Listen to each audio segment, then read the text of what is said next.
And the Quran teaches us that as we believe in the messengers, that we're not allowed to make any distinctions among any of them. Yes, sir. So we can't say that I'm going to put this Quran verse above this thing Moses was revealed.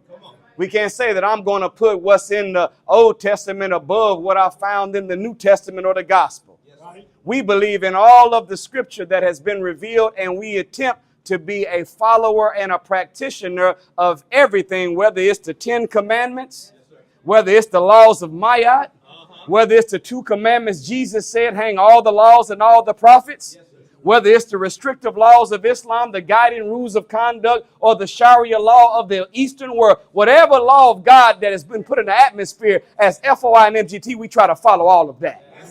Is that right? So it is an honor to be here and come before you today as a student and a servant of, in my humble opinion, the greatest black man walking among us today. I'm talking about the Honorable Minister Louis Farrakhan. All praise I do to Allah. And I have to say to you that we would not have a Farrakhan if there were no Elijah Muhammad. So we've been programmed by the white man to always praise the student and disrespect the teacher. How can you say you love the fruit and don't love the tree that produced the fruit? So don't say Muhammad Ali and not think Elijah Muhammad. Don't you say Wharf Dean and not think Elijah Muhammad. Don't you dare say Malcolm X and not think about the man Elijah Muhammad that made him Malcolm X. And we can't say Farrakhan without thanking Allah for the most honorable Elijah Muhammad, the man that's behind the men that all the people say that they love and admire. So we thank the most honorable Elijah Muhammad for being an acceptor of the divine message and the mission God gave him in person from Master Fard Muhammad. And without those three, we wouldn't know how to properly relate to the Torah, the Gospel, the Quran, mama, daddy, husband, wife, cuz we wouldn't know how to relate to nothing. If it weren't for those three coming here in North America to teach and civilize us as a people. So I have to let you know that the Honorable Minister Louis Farrakhan asked me to extend his love and greetings of Assalamu alaikum.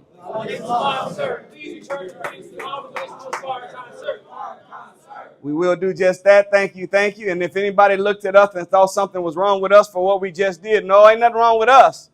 But there's something wrong with you if you had a problem with it. Because last I checked, right here in Rochester, when that no good ham sandwich eating judge walks out, or one of these corrupt congressmen, or one of these surreptitious senators, or even the president of the school board, doesn't the bailiff in the corner say, all rise? Yes, and the honorable judge so-and-so now preside. Well, Farrakhan more honorable than any judge in Rochester, New York. And he's more worthy to be stood for after all he's been standing for us for over 65 years. So surely we can stand and say, please return the greeting to that beautiful man. Yes, I want you to know that the minister's in good health, yes, and he's in good spirit, feeling good, operating in his sane mind, with his eyes on the future. All praise I do to Allah. I don't know about you, but it always makes me feel good to know he is doing good. And it makes me feel bad whenever he's doing bad. And this is how we will be able to develop the kind of unity we're looking for as a people that will ultimately lead not just to our survival, but to our success as a people. Yes, sir. We have a bad problem having sympathy for one another, but not having empathy for one another. See, sympathy means that I don't like that something bad happened to you. But if me just not liking something bad happened to you, I'll walk away and just shake my head and say, what a shame. That's sympathy. But whenever you have empathy, you feel the pain that your brother or sister is going through. So you don't walk away shaking your head saying that's a shame. If I feel it like it happened to me, and I don't get resolution until you get resolution, I don't turn my head and walk away. I turn to you and try to do something to try to ease your pain. And when we graduate as a people, that whatever happens to a black man in Mississippi, I feel it in Rochester. And whatever happens to my sister in the North, I feel it in the South. Then there will be no more police brutality. There will be no more racial profiling. There will be no more even black on black crime, because every time something hurts one of us, we feel it like it hurt all of us. And we will work hard to make sure that we got a safe, clean, and decent place to live where no crime and violence will be among us, because if it hurt you, it hurt me. Thank y'all for listening. I greet you in peace.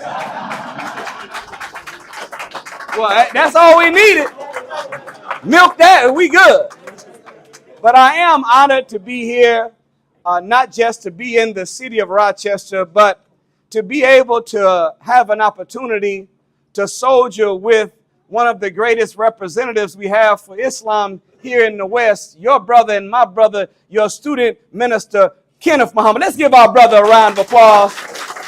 We thank Allah for you, Brother Kenneth, for your vision, for your service, for your sacrifice. What I love about our brother is that he is a big thinker. And it is small-mindedness that has been one of the greatest things that have destroyed our organizations as a people. In fact, the Honorable Minister Louis Farrakhan said there are 3 things that kill black organizations. He said cowardice. Y'all know that's the truth. How you going to free a people if you're a punk?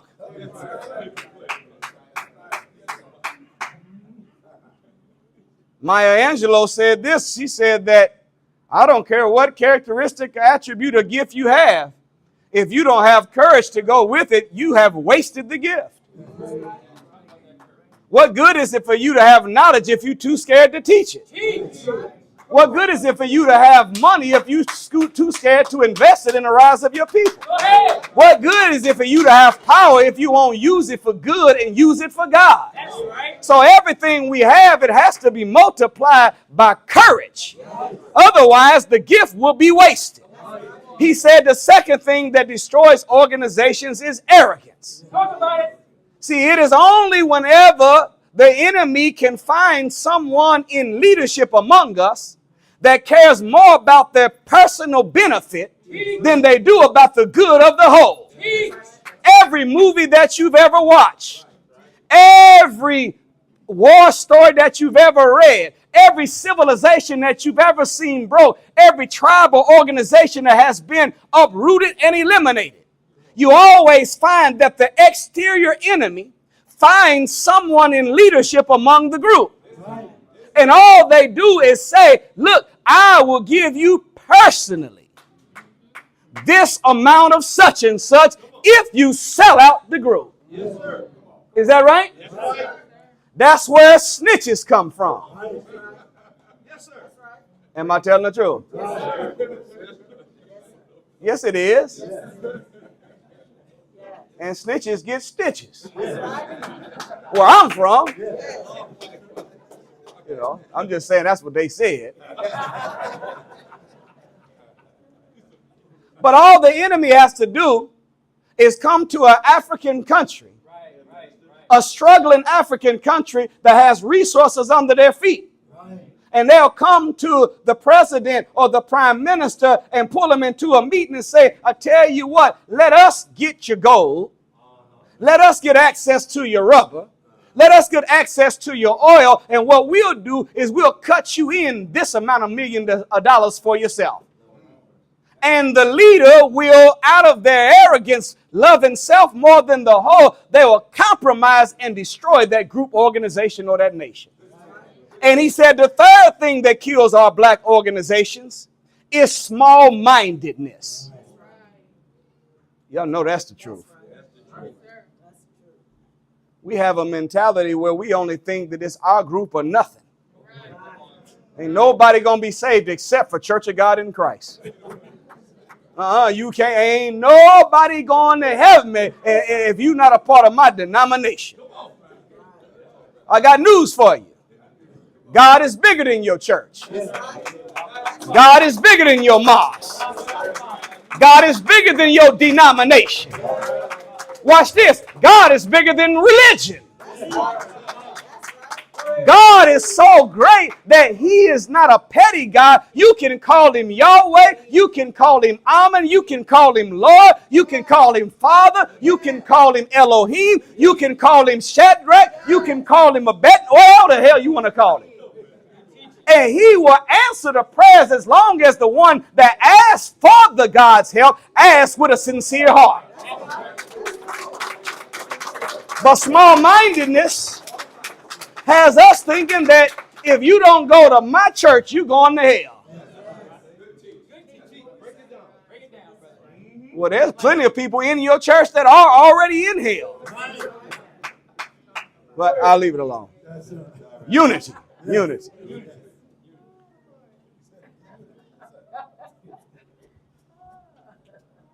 We opened up and we talked about the sacred text of the Old Testament, sacred text of the New Testament or the Gospel.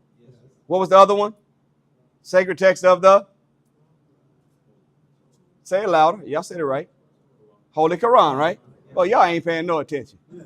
Well, y'all on tape right now. Y'all hear me? Y'all want to try it again? Yes. It's 12,000 people watching this. Yes. Yeah. Okay, y'all ready? Yes, sir. Take two. We started off dealing with the sacred text. Yes, sir. The Torah or the Old Testament, right? Yes, sir. The Gospel or the New Testament. Yes, sir. And the third one was the Holy Quran. Oh, there we go. Now, Rochester, y'all own it. Yes, sir. But do you know that the scripture is called a reminder? And one of the titles of a messenger or a prophet is a divine reminder. Well, if the scripture and messengers are called reminders, prefix re means to do again. So to remind means to put something back on the mind.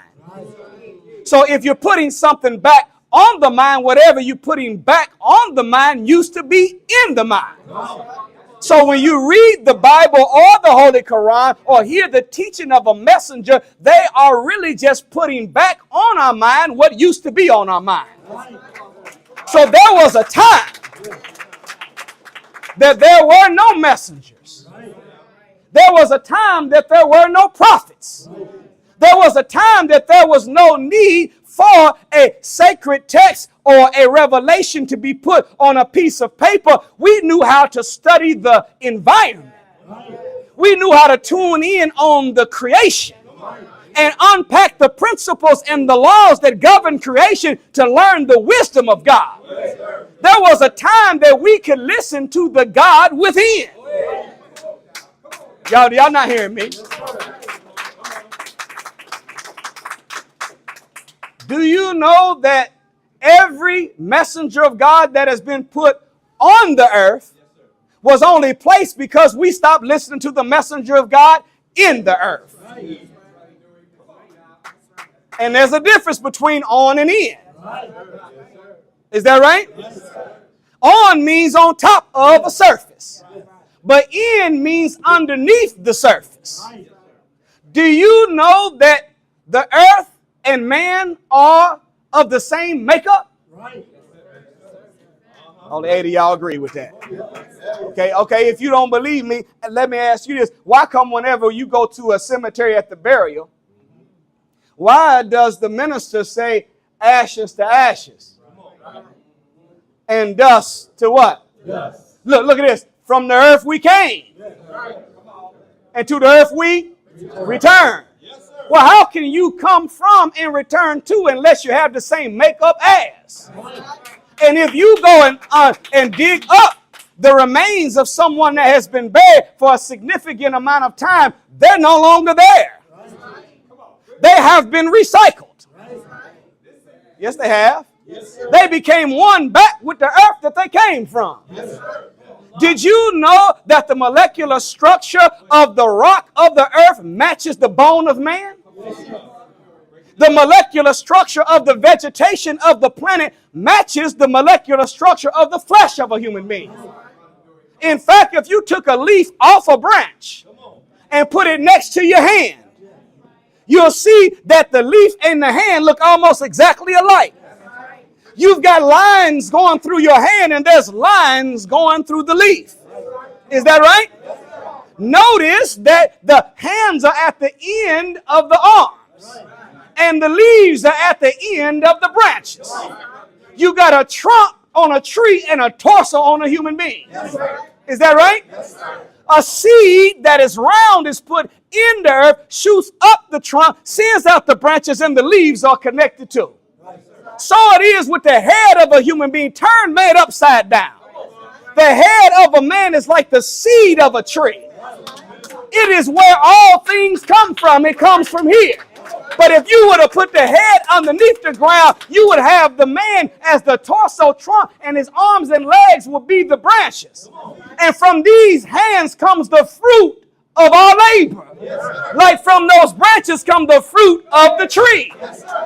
Did you know that if you were to lay a globe flat on the table and then put a human being next to it, and you would be able to see that the same way the lakes, rivers, and streams move on the earth are the same way the veins and arteries move inside the human body. On the earth, you've got oceans and seas, salt water, lakes, rivers, and streams, fresh water. Inside the human being, you got lakes, rivers, and streams, or saliva. And, and then you got tears and sweat, which is salt water. Both of them are all there. Okay, I got a little more agreement, but still don't have 100% yet. Okay, my bean soup scientists. We were given something called actual facts when we joined the nation. Is that right? Somebody asked me, one of the children in the school, I was showing them the math. I said, did you know that we live on a planet 24,896 miles in circumference? It's 7,926 miles in diameter. It has 57,255,000 square miles of land that stick up out of 139,685,000 square miles of water. 68,634,000 square miles is called the Pacific Ocean. You got 41,321,000 square miles that make up the Atlantic Ocean.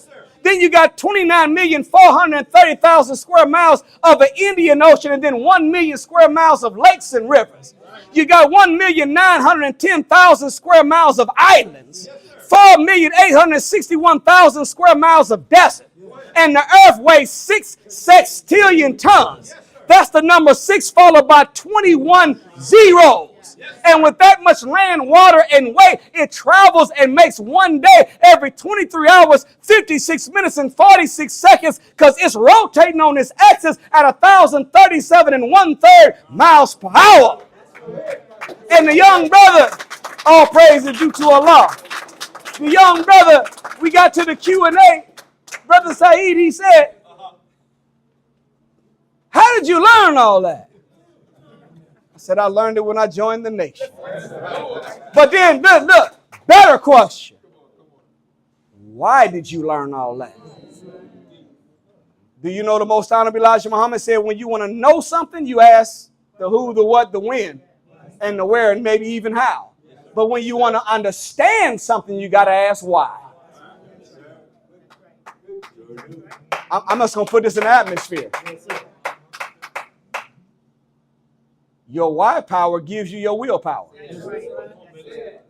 If you don't feel like you have enough power to achieve what you've been trying to achieve, it's because you don't have a big enough why yet. See, when you got a big enough and a honorable enough motive for why you're trying to achieve something, it gives you more willpower. But when your why is weak, your will is weak. But when your why is strong, your will is strong. So when he asked the question, why did you learn it? I said, that's even better. Because the most honorable Elijah Muhammad didn't want us to learn these dimensions of the universe so that we can impress people with numbers. He wanted us to learn this because we were being made into gods of the universe. If you are the owner of a property, don't you want to know where it starts and where it ends? Don't you want to know how many acres you possess? Don't you want to know the square footage? Don't you want to know the dimensions thereof? Don't you want to know the scientific makeup of what you have that you call yourself an owner of? Well, what the most honorable Elijah Muhammad is trying to tell us, I'm not making you just an owner of a house or a lot. I'm not teaching you to be an owner of a town or a city. I'm training you to be the owner of everything that exists in the universe. But you can't operate as an owner if you don't know the dimensions. But guess what? There's 139,685,000 square miles of water that's on the earth. Right? Yes, sir. But if you add up the Pacific Ocean, Atlantic Ocean, Indian Ocean, and lakes and rivers, it comes up to 140,385,000. So there's 700,000 square miles of lakes and rivers that are somewhere else other than in the planet. Guess where it's at? It's in us. So we are literally bone of each other's bone, flesh of each other's flesh, and we are from the same material as the very earth itself. That's why when you eat vegetables, you get life. But when you eat dead animals, you get death. What? Watch them. Watch him. I'm going to start messing with the chicken and stuff. But Ronald, watch him now. I'm going to mess with that beef. Mess with him. Okay, all right. No, I'm going to leave it alone. But I was going to say this. When you eat that which is alive, it gives you life. Every time we are consuming meat, we are turning our body into a cemetery. Because we are burying a dead animal inside of us. It's a barbecue dead animal. It's a fried dead animal. It's a baked or pan-seared dead animal. It's a tandoori. Watch out, bucket. It's a tandoori dead animal. But a dead animal nonetheless. Do you know that everything that has died continues to die until it decomposes? So when I eat a dead animal, that dead animal is still dying in me. The death of a mammal is called rigor mortis. Rigor mortis is meaning that the object is beginning to stiffen. It gets harder and it's releasing an enzyme that causes that which is or was alive to start decaying. Well, if I'm eating the animal and it's still dying in me, then it's hardening my arteries and it's also causing me to die from the inside. Just putting it in the atmosphere. That wasn't a part of the lecture today, but not my plan, but Allah's the best plan. So, before there ever was a need for a messenger on the earth, we already had a messenger operating inside the earth. We only needed a Christ as a character when we stopped listening to Christ in our consciousness. We only needed a messenger on the earth when we stopped listening to the messenger in our mind. We only needed Allah in the person when we stopped tuning in to our own Allah awareness. But there was a time period that we didn't need someone on the outside to tell us we could hear the God on the inside. We are asked in our self-improvement study class by the minister, he asked us the question. He said, would you knowingly kill a messenger of God? Everyone that's in the circle would always say, no, sir. Then he said every time that voice of righteousness comes up in your mind telling you not to do, and you do it anyway, you are actively involved in the murdering of a messenger of God. Do you know that before, when you first was getting ready to hit that blunt,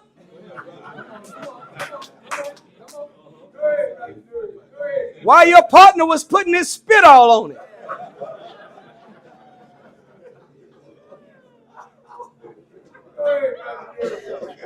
he didn't spit all over it, licked it all over, and then handed it to 6 of your buddies before you put it in your mouth. I don't know where his mouth been or their mouth has been, but it's before we ever hit it, a voice was loud in our mind. Don't do it. Don't do it. And you said, what was that?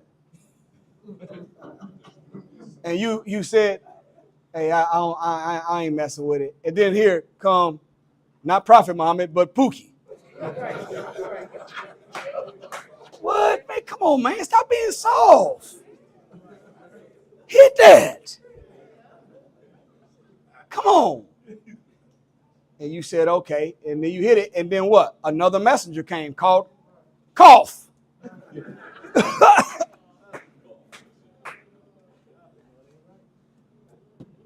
Notice, though, every time we disobey the messenger of God within, that voice gets quieter and quieter until at a certain point we do the wrong without no contrition at all.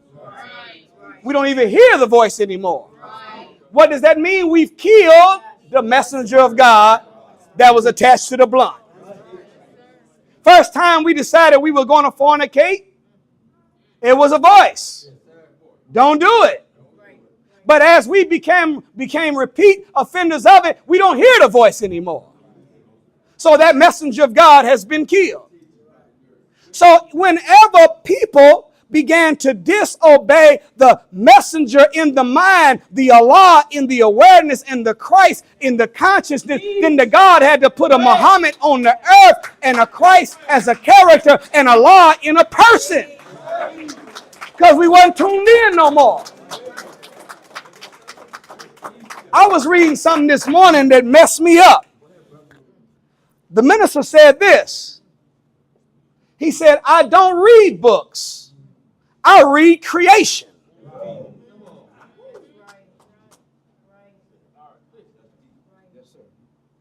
Do you know that the Holy Quran says that there's a message in creation for those who believe? Yes. Another verse says that there's a sign in creation for those who reflect. Yes. Another place it says, surely there is a message in creation for those who keep their duty. So if I'm someone that is a reflector or a duty keeper or a believer, I should be able to read nature like regular people read books. And notice that when God revealed the Holy Quran, he didn't just reveal the words in the chapter. He also revealed the names of the chapters. So there's revelation in the word in the chapter. But if you study the nature and the function and the law under which the thing came into existence, that's the name of the chapter, you also can get revelation from that too. Why would you call a chapter the cow? It's because when you study the cow, they have 7 digestive systems, which means before they accept anything to be a part of themselves, it goes through 7 different screening processes. Well, what would happen if we did that with the information we were fed as we live life? What if we were willing to go through 7 different screening processes before we let an idea become a part of us? Surely there's a message in creation. Another chapter is called the bee. If we study the bee, we will be able to build a healthy community. In fact, we will be able to become a god just by studying the bee. Number one thing, bees defy physics. By physics and science, the bee is not supposed to be able to fly. The length of the wing is too short to justify the lifting of a body and maneuvering it. But bees can fly. What's the message? That no matter what a white scientist says cannot be done, you can do anything you put your mind to because you are greater than a bee. All praise is due to Allah.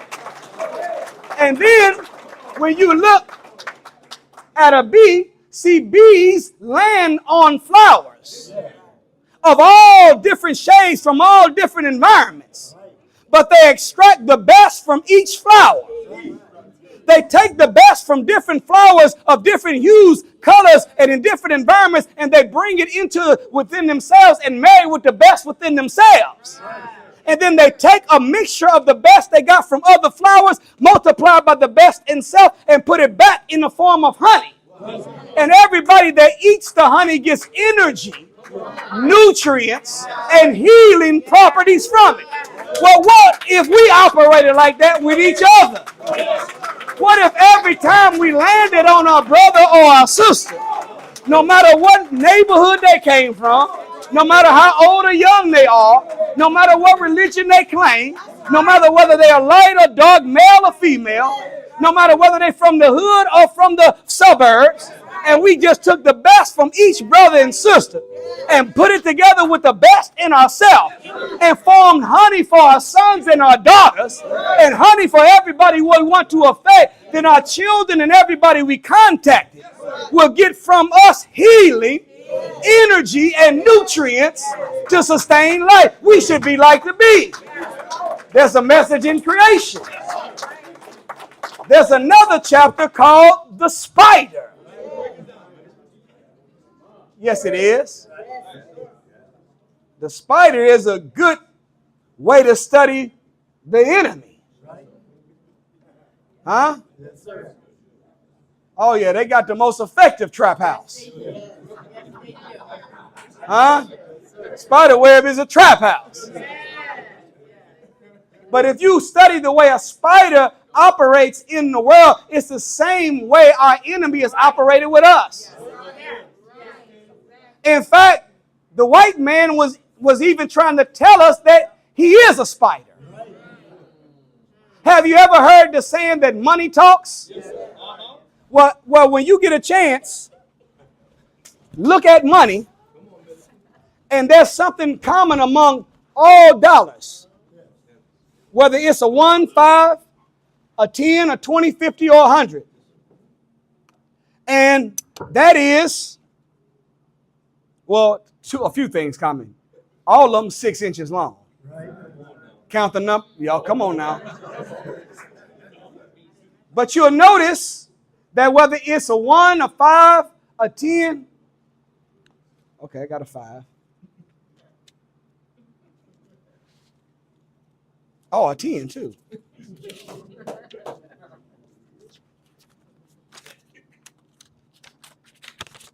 Y'all all right? Yes, sir. On the front and back of all dollar bills, there's a spider web on all of them. Y'all see it? See the spider web going all the way around it? Y'all see that? Y'all see that? See that? You see all around it. See the spider web? Yes. Mm-hmm. Look, on the back. Yes. Mm-hmm. Well, if money talks and they put a spider web on all the money, what they trying to tell us? That they have been a spider to us. Do you know what a spider does? First of all, spiders always spin webs when nobody's paying attention. Is that right? Yes, sir. And spiders love dark, disorganized, and dirty environments. Y'all got that? Yes, sir. But look at how a spider operates. See, a spider spins a web that looks very innocent. Right. So the insect, they land on it because it looks like it's nothing, almost transparent. But when the insect lands on it and decides that it's time to leave, it realizes that it's stuck. But the spider never attacks the insect while it's strong. It lays in the cut and lets the insect struggle against the web until it wears itself out. And then it comes to the insect and sticks a needle in its head and sends inside of the body of the insect that it has trapped a poisonous enzyme that breaks down the interior form of the insect but leaves the outside looking 100% normal. Then it sucks all the insides out and leaves it there dead but looking alive. Then it goes back to the hiding spot. Guess what happens? Other insects fly and say, man, that web, it looks innocent and it's got to be innocent because another insect is sitting down there already on it. Let me go down there and land too. Then it gets down there and starts having a conversation. And it don't say nothing back. Then it said, oh man, I'm out of here. What is that? What happens? Stuck. And the spider comes. This is what the enemy has done to us. See, they have us inside of a country, inside of a social, political, economic, and religious system that has been a spider web. And all that happened is one generation got stuck in the web, got everything sucked out, but they look alive, yet they're dead. So every generation has been landing on the same spot. And the poisonous enzyme that they've been sticking into us as a trapped insect is Jesus, is a white man. The prophets were white. You Negroes ought to be grateful that we got you all from Africa. You were swinging from vines with bones in your nose. You ought to be thankful to us. Columbus discovered America, poisonous enzyme. All the lies we've been told about black self has been a poisonous enzyme installed into us by a spider that has broken down the inside but left the outside intact. Nobody look better than black people. We are the flyest of the fly. We're going to go straight to hell looking good.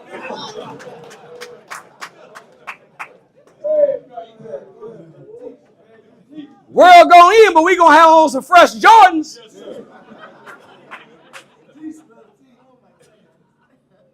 So now, the spider has broken us down where we are outside but don't have nothing on the inside. Y'all all right? Yes, sir. Another chapter is called the elephant. Did you know that an elephant, as big as it is, did you know an elephant is a vegetarian? Yes, sir. Y'all knew that? Yes, sir. Ain't that something, every time somebody tell you, say, brother, the scripture says that God said every herb-bearing seed should be for you as a meal. I mean, we're supposed to eat vegetables. They say, but you can't, how you going to get protein? How you going to get protein to be able to build muscle? Well, question, how did the creature you getting protein from get its protein? Huh? Where'd the hamburger come from? The cow? You don't go. Cows are not eating chicken sandwiches. Huh? Cows out there eating what? Grass. So they are a mammal less than man, but they can convert grass into protein. Where did the chicken get its protein? Where did the turkey get its protein? Where did the goat or the lamb get its protein? It's protein inside the body that it made by eating green things which produce amino acids, and amino acids makes protein. Don't tell me that a dog or a cat or a goat or a turkey can make its own protein and man can't. It takes okay. You can manufacture your own protein. Yes, sir. You just need what they call the building blocks for protein, which are amino acids, which are found in vegetables and fruit. Yes, sir. Well, you say, what is it? Well, I'm going to tell you, what does it have to do with us surviving as a people? How are we going to survive as a people if you can't survive as a person? The whole is equal to the sum of its parts. So how are we going to be a great nation if you're not a great man or woman? How are we going to have a successful nation if you're not a successful man or woman? We can't survive as a people if you don't survive as a person. So in order to survive, we got to be drug free. We got to be sober. We got to be sane. We got to be healthy.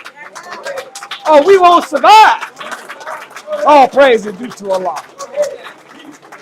Did you know that elephants start training the males on how to be a father and the females on how to be a mother from day one when they're born?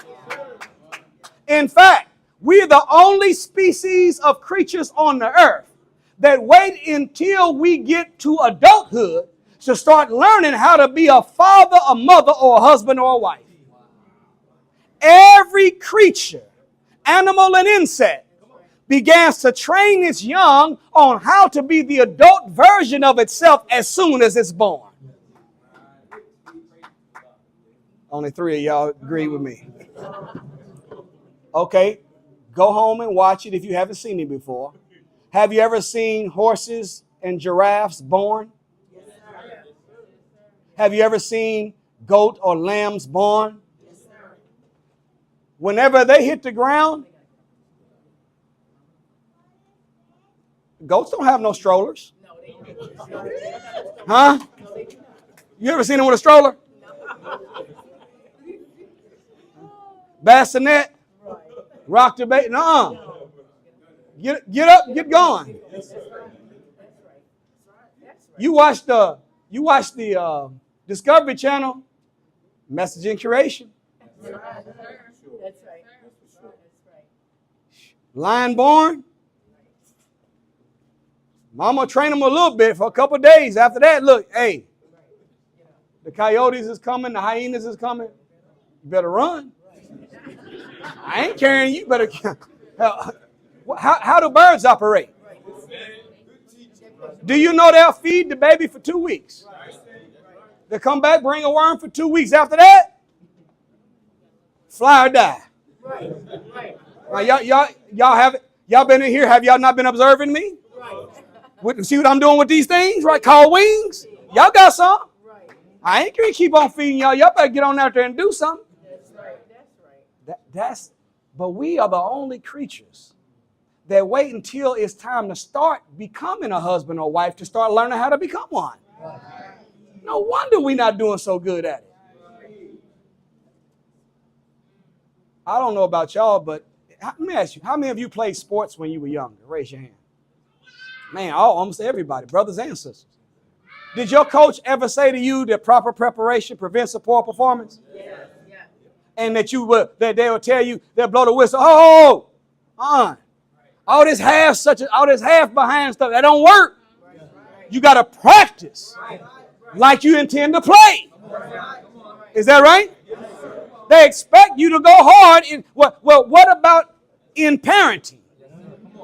What about in being a father or a mother? What about in being a husband or a wife? See, the children have to learn as a baby what to do when they become an adult.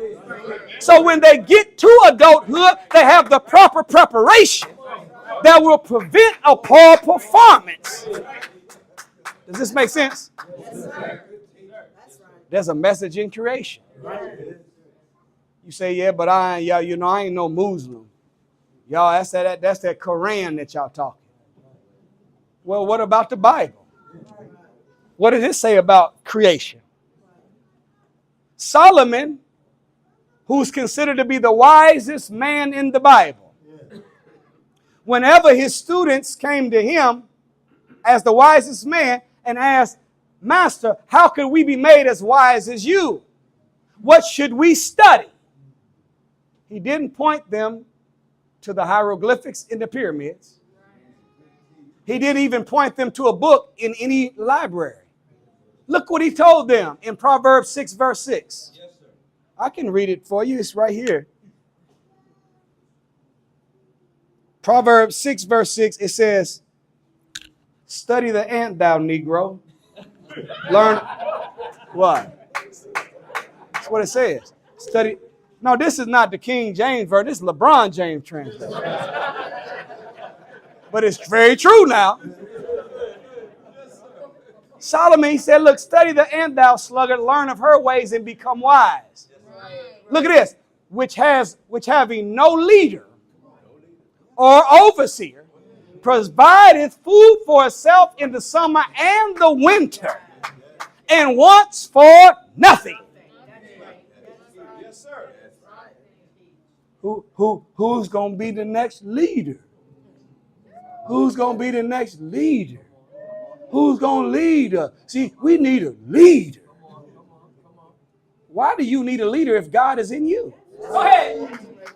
Are you telling me that an exterior man is greater than the God within? The only reason we need an exterior man is to wake up to God within. That's it. But after it's awake, you shouldn't need the man to lead you anymore. He shows you how to go. See, our problem, brothers and sisters, is not that we don't know what to do. Our problem is we do not do what we know. We know what to do. We got to do what we know. Our wire power got to get a little bit better for our willpower. So Solomon tells the people, don't read the Metu, don't read the hieroglyphics, don't read such and such from this philosopher in mystery school, not even read this scripture. I'm saying if you want to be as wise as me, study the ant. Did you know, brothers and sisters, that if we as a people took on the personality and function of an ant, we could turn our colony into a community like an ant has done? Do you know? First of all, do you know that there are black ants, brown ants, there's red ants? Did you know there's a white ant? You didn't know that. You know what a white ant is? A termite. Now, there's a message in creation for those who believe. Oh, watch this. The brown ant get along with the black ant. The red ant get along with the brown ant. The black ant get along with the red ant. All the red, black, and the brown ants, they all get along with each other, but don't none of them get along with the white ant.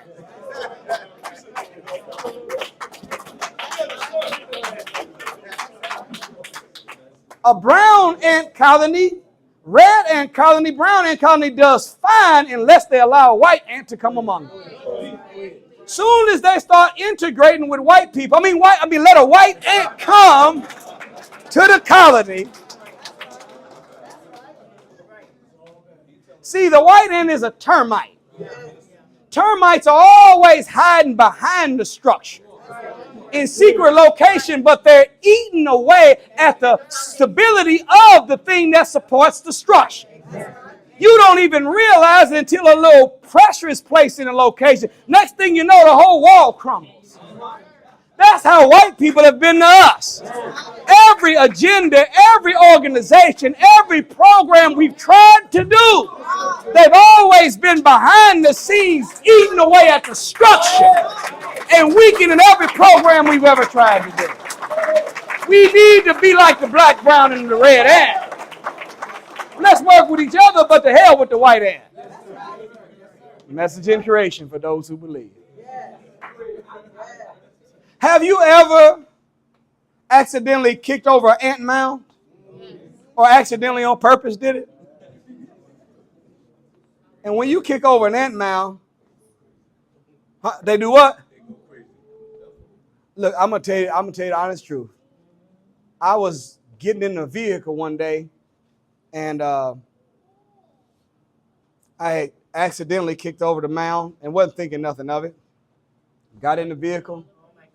This is when they first started putting black carpet Inside, y'all see where I'm going with this? This is when they first start putting black carpet in it. I'm in there, it's all black carpet. I'm like, what's this? I'm itching. What's going on? Must be these socks. I said, this is getting a little too. I pulled my pants. Hundreds of ants was on me. They was about their life. You kicked over my house, you gonna suffer. What is the lesson? They fight for what's theirs. What if black people did that? Then look, when I came back home, there were no ants on my porch with picket signs. Talking about, Ungawa, we want ant power. What do we want? Justice. When do we want it? Now. The ants had moved a couple inches over from where I kicked and had already started rebuilding their mound. What if we spent more time building instead of begging? Look, we are wasting time. I was telling Brother Nick Cannon, and we were going through a story about justice and getting justice. I said, I said, that's fine to have a little bit of work trying to get something good from somebody bad. You trying to get heaven from a devil. I said, but this is how we've been for 450 years. Do you know if you hold your hands in front of you, asking for, requesting, at some point your arms are going to get tired? But guess what? If you decided to use those same arms to build something, your arms will get tired too. The fatigue level from holding them out is not much different than the fatigue that comes from doing something with them. If you're holding them out and getting tired, they may not give you nothing. But man, if I'm building with them, I'm going to be guaranteed to get something. Listen to me. God does not want us to repair the system. God wants us to replace the system. Stop trying to get a bigger piece of the American pie and let's get our own land, grow our own navy beans. I don't like no apple pie anyway. Grow our own navy beans and let's cook our own bean pie. And y'all can have that nasty apple pie and baseball. Keep both of them. No, I do like watching baseball. But my favorite sport of all sports really is bowling. Bowling. I'm not good at it. It's not really my favorite sport. It's my favorite sport in concept. It's something about taking that big black ball, knocking down them little white pins with them red nets. Huh? When you knock down that big black ball, you knock down them little white pins with that red net, and if I knock them all down, I get an X. Huh? Give me an X. That's just my favorite sport in concept. There's a message in creation. That don't fit right there, but I'm just going to try to use it anyway. But y'all see what I'm saying. So ants, they don't beg, they build. Ants fight for their own. Have you ever seen a potato chip or a piece of bread moving all by itself? Or at least you thought it was. And then you walk up to it and say, how is this moving all by itself? And then what do? You kick it. Lo and behold, one little bitty ant carrying a whole Cool Ranch Dorito all by himself. Do you know why? Ants can pick up an object 50 times the weight of their body and 50 times their size because their brain does not register impossible. What if black people thought like that? Think about that. They don't believe that there is a limitation on what they can accomplish. And look, you'll see them. If you don't bother them, they'll carry the piece for as long as they want. They don't stop and take a break, put it down and go, huh? They just keep, because their brain does not register impossible. You ever heard of mind over? It's real. The matter or the sinews of the flesh are governed by the ideas of the mind. You can make the flesh strong with your mind. Matter of fact, some of the stuff that we taking to get well don't even work. It's a placebo. Every so often they got a new product they selling, don't they? Take this juice. Eat this chocolate. It's the new berry. Huh? What it do? Heal everything. And then somebody lying. I'm telling you, man, start taking these little goji berries, man. I'm telling you, man, I've been taking eating like 2 handfuls a day. Blood pressure down. Lost 35 pounds. I can.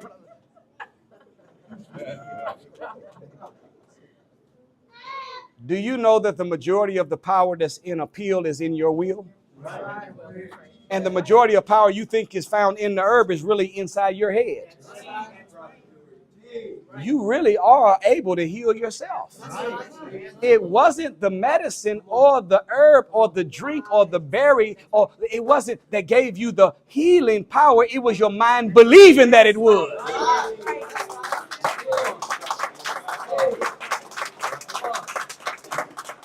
What happened when Jesus was approached by the woman that was fighting through the crowd to touch the hem of his garment? When she said that if I could just touch the hem of his garments, I would be made whole. She fought through the crowd. She finally got to touch the hem of the garment. And she stood up and said, I'm healed. And Jesus said, by your faith, you healed, not by my jacket. I've been wearing this jacket for the last 3 years.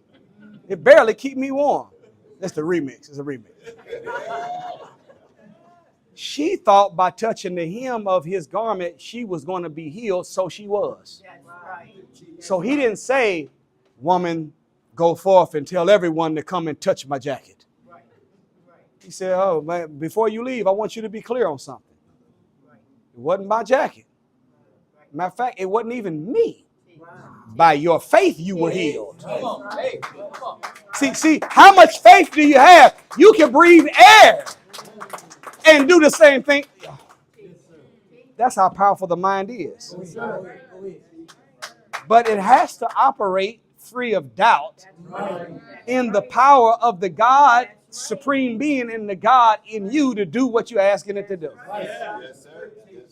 And if it operates free of doubt in the supreme being and the being within you, I promise you can make it happen. All right, we got to close out. Do you know that there are no Negro ants? I said a black ant, a brown ant, a red ant, right? A white ant. I didn't say Negro ants. Because ants are selfless, not selfish. That's right. That's right. See, if an ant finds a piece of bread, see, if it was a Negro ant, I'll show you what a Negro ant will do. If a Negro ant found some bread, first thing it's going to do is look over his shoulder. What? See who's seen that I found it. And if didn't nobody see that I found it, we tuck it. Keep it for self. That's Negro ant. But the ants are so selfless. They'll eat a little bit to fill themselves. Then they'll fill their mouth and they'll establish a crumb trail all the way back to the colony, so that all of the other ants will know the exact route they need to travel to get to the success that they have found. I wonder what would happen if all of the doctors in our community, all the lawyers, all of the real estate people would establish a crumb trail back to the community to show these young brothers and sisters the exact route they need to travel to become successful. I'm telling you, we can become a community instead of a colony. Did you know that ants think more for the future Right. than they do for the present? That's right. That's right. If they have a goal to establish a mound in a certain location, and there's no way to get to that location because there's a small body of water in front of them, they can't go under or around or over, do you know what the ants would do? The elderly ant will sacrifice themselves in the water and build a body bridge so that the younger ants can get from where they are to the ultimate objective. What would happen if our elders began to function like that?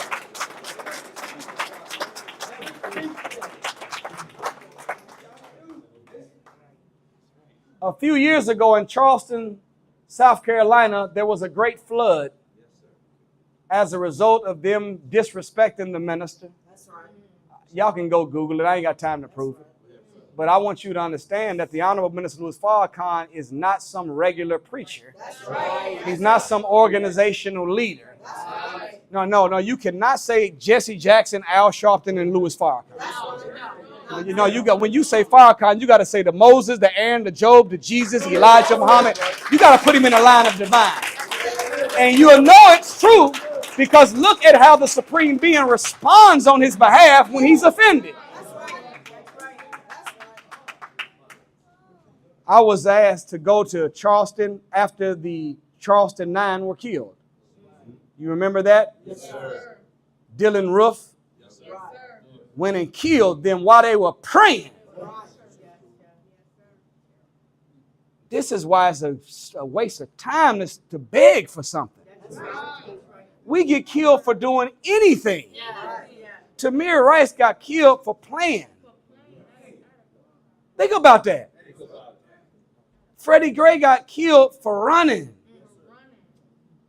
Think about this. Sandra Bland got killed for driving. George Floyd got killed for selling a cigarette. Look at this. Mike Brown, Trayvon Martin got killed for drinking tea.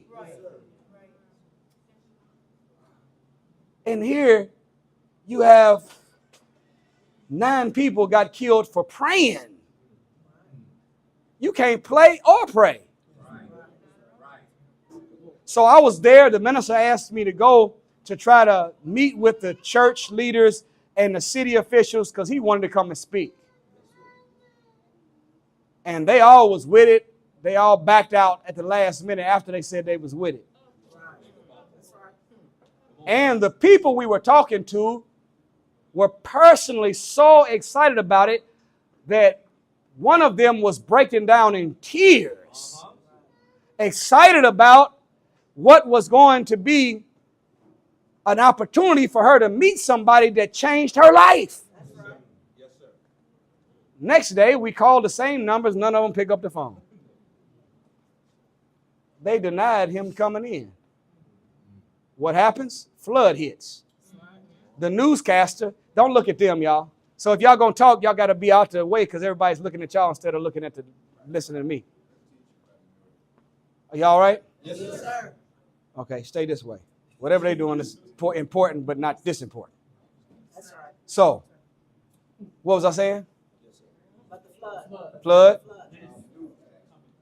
So this flood comes, water is 2-3 feet in the streets, Charleston, South Carolina. A newscaster's out there reporting, and he says, if you all notice, look at how high the water is. This is a day later. I'm standing in the water. It's about 2 feet up, and as you can see, there's a twig that's in the ground. A twig. Wait a minute. This is not a twig. There's a very large ant on top of this. This is not a twig. This is thousands of ants stacked on top of each other. And it appears as though the queen ant is on the top. What did they do? They gave up their life to protect that queen. What if black men had that kind of spirit in the black community? I'm saying to us that the most valuable asset to the black community has been and always shall be the black woman. She deserves to be respected and protected. She deserves to be maintained and provided for. She has been the most loyal woman to us out of any other woman of any other race of people on the face of this earth. We should die for her and be willing to kill for her. And if, with the help of Allah, we can unite black, brown, and red and say to hell with the white man. If we can say nothing is impossible. If we can say I'm not going to beg, I'm going to build. If we can get to the point where we say as an elder, I'm going to give my life that the young can have a better way. And if we that become successful can establish a crumb trail back to the community, that all the young brothers and sisters know the exact route they have to travel, multiply that by respecting and protecting the black woman, we will have the unity we need to survive and be successful. Thank you for listening. I greet you in peace. Assalamu alaikum.